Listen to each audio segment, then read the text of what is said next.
Hi, my name's Itali, and in this video I draw a dragon for Tenshi that was commissioned by Moon as a birthday gift. Now, as this is a time-lapse video, it does contain fast moving and flashing images. So on Tenshi's birthday, Moon sent me a message telling me that they wanted to pay for a commission for Tenshi as a birthday present, which is super duper sweet of them.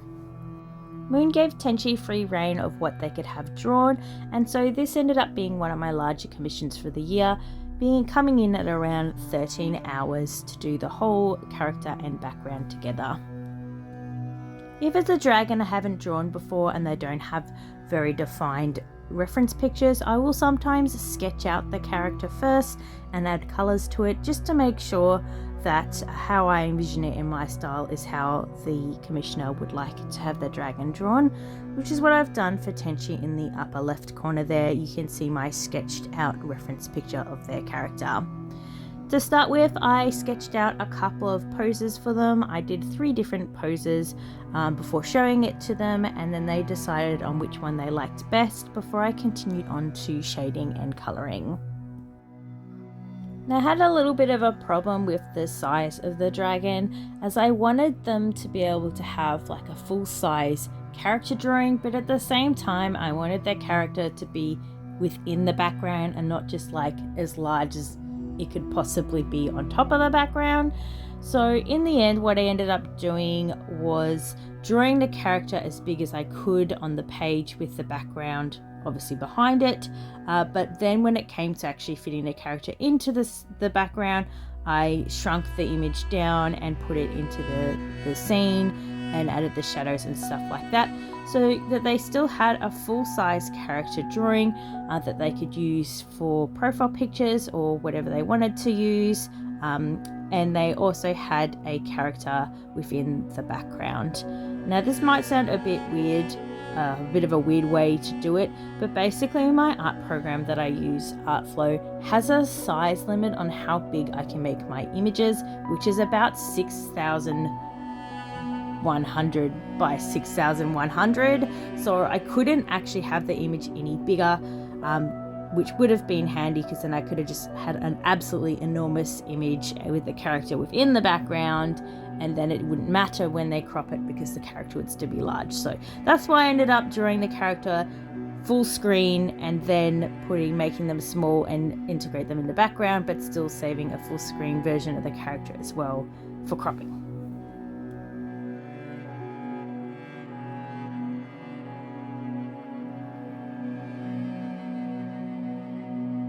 Now, nearly done with my 3rd sketch, and I did double sketch nearly all of these as my original sketches were super messy, but I will show you all 3 sketches in a moment.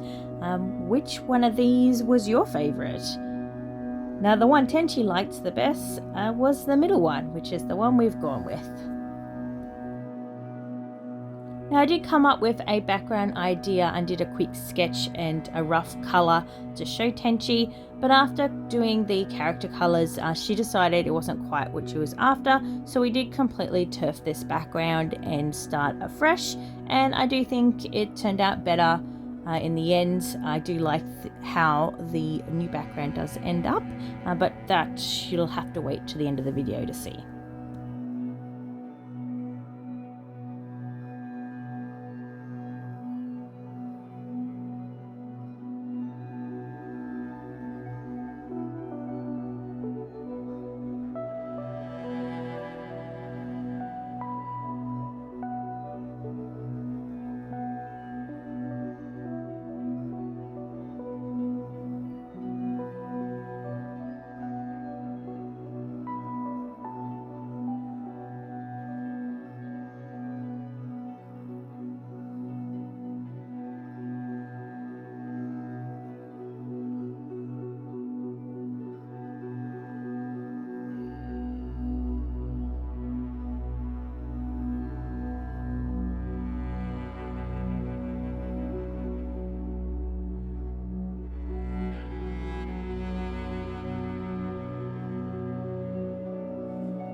Now I've moved on to adding the flats for the dragon, which will then turn into the base for the shading. Now I am colouring this, the flats, so I will add all the flat colours on, and then I'll actually duplicate the layer and make one of those layers my colour layer, and the other layer I'll turn grayscale and make it my shading layer.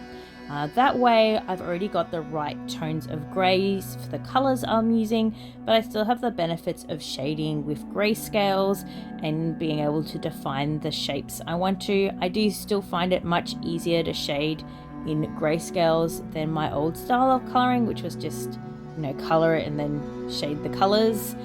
So that's why I still will use two different layers for this. Despite having already added all the colors onto one, it's just the basis of my or my starting off point for my shading.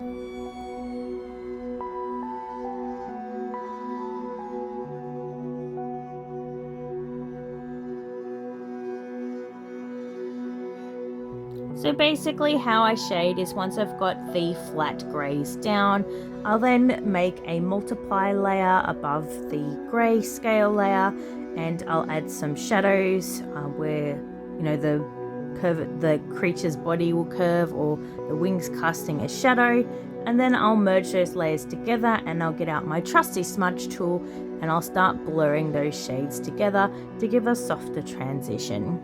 I actually super love the smudge tool. It's something I think people forget they can use or think that it's cheating or something, but really the smudge tool is like the best thing ever.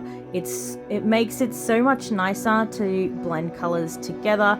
So if I put like two completely different colors together, I can just pull out the smudge tool and smudge them into each other. I also find that using it, I can make some interesting shapes with how I pull my pen, or if you're using a touch screen, how you pull your finger across the screen can make interesting blur lines between the two shades. So if you haven't tried it before, I do recommend trying the smudge tool for your shading. You do still need to make sure to have some dark edges or sharp edges when you're placing light and dark. So I will normally revisit the shadows after I've done all of the shading to pop down some more heavier shadows being cast from the creature itself, and you will see that once I've added the color onto this and the color and shaded layers are merged together, that I do also create an additional shading layer, which is the shadow being cast from the creature itself rather than shading being caused by the curve of the creature or how the different shapes the creature is. Now it's actually been a very long time since I've shaded anything furry, so this was lots of fun and I really enjoyed shading this character. I kind of gave it that horse sheen, I don't know if like when you look at a horse and it's got this really nice sheen to it with like a darker color right next to a lighter color. That's the kind of thing I was going for, and I found it really enjoyable to do. Kind of makes me want to make like a furry dragon character or revisit furred creatures again, just because it was kind of really pleasing to do. As with the spiky hair was lots of fun to do as well. But basically I just continue this kind of way of shading for hours on end. So I'll leave you to watch the video now, and I'll come back in near the end to talk about the background and some of the other things.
So we've now gotten to the stage where I had to make a decision about the background, as I couldn't do any further shading on the dragon without knowing what colours the backgrounds would be.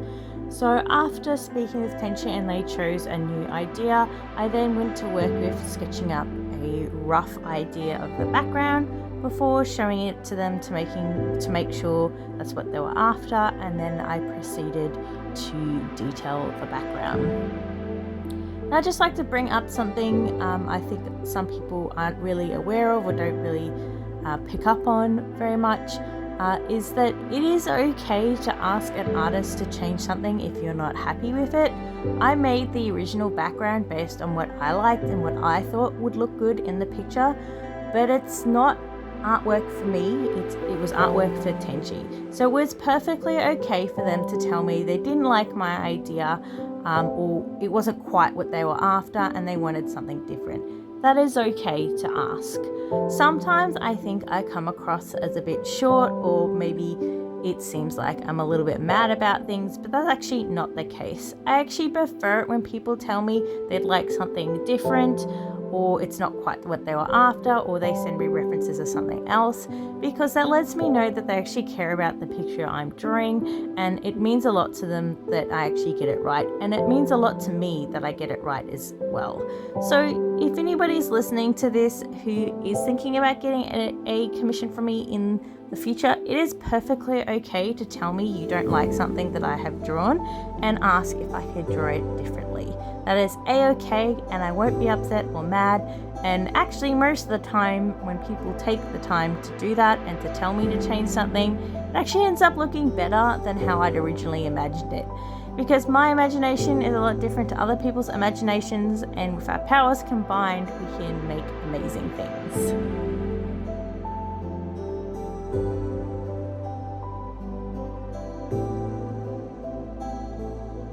Now that I've decided on the colours for the background, I start adding a heavier shadow to the dragon using the colours from the background on a multiply layer. It won't end up quite as dark as this. I just like doing it dark to begin with so I can actually see where I'm laying down the shadows and where I need to erase away. So basically just paint it down and then get an eraser and erase it back, and then get my smudge tool to soften some of the edges up.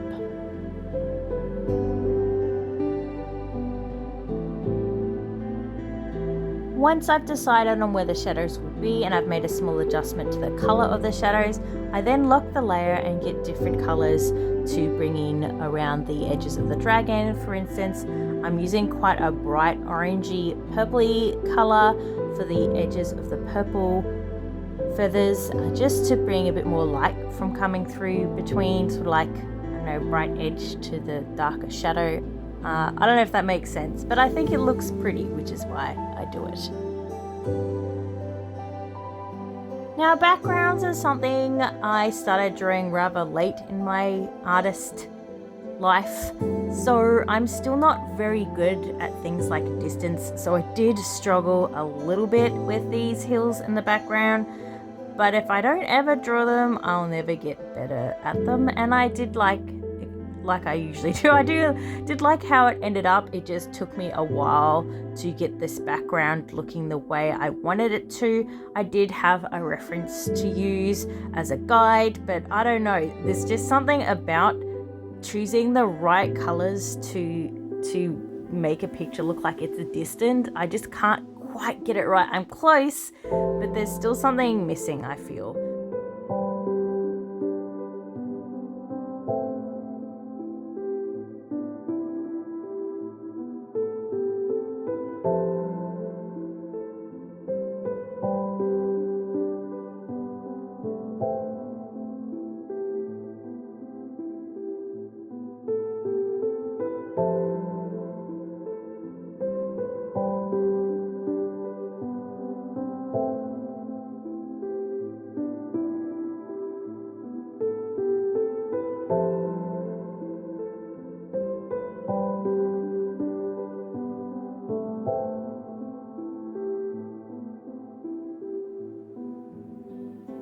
After fiddling with the far distant hills for far too long, I returned to the foreground, which I'm much more comfortable in doing, and I started to find that front hill.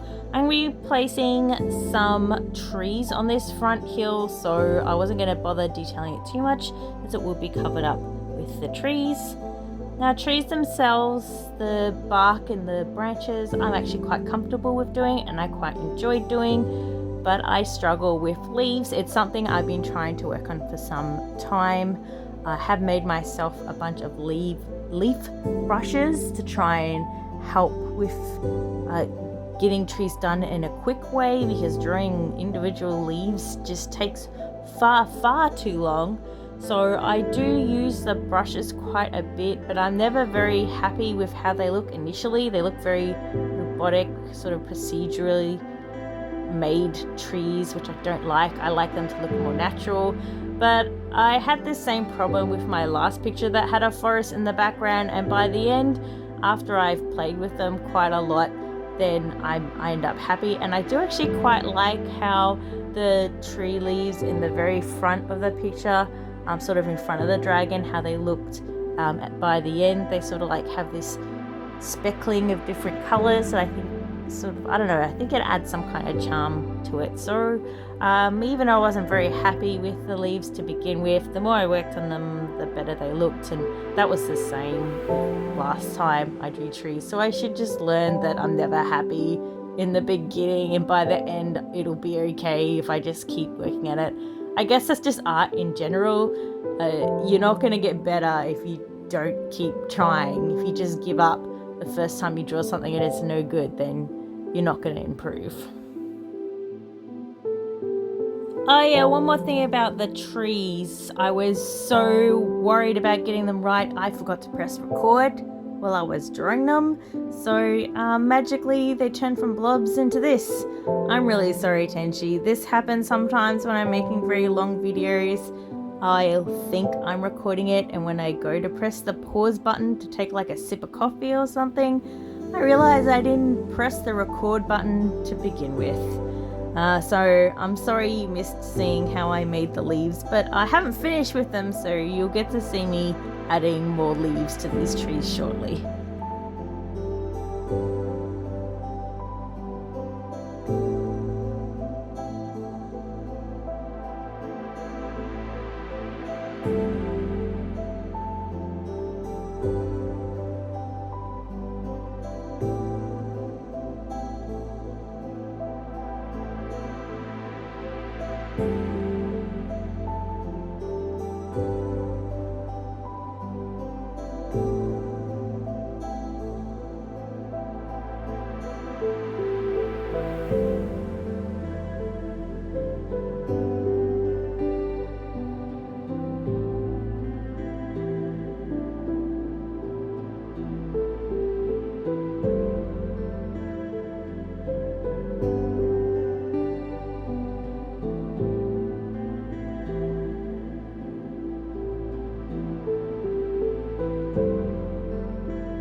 So I hadn't done this tree at all yet, so you'll get to see exactly how I did the trees in the background. It's basically the same as how I do this tree now, just like times it by 10 and shrink them down. Yeah. As you can see, I enjoy doing the bark. I like these mix of colors, like drawing in the color from the surroundings onto the tree. I think it looks more three-dimensional, and it's just kind of nice to do.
Another thing I find quite enjoyable to do is water, especially if it's a fairly calm flowing river or creek or something. Basically, I just get like the dark colors for the shadows being cast on things and some blue being reflected from the sky, and mix in a bit of the surrounding greens.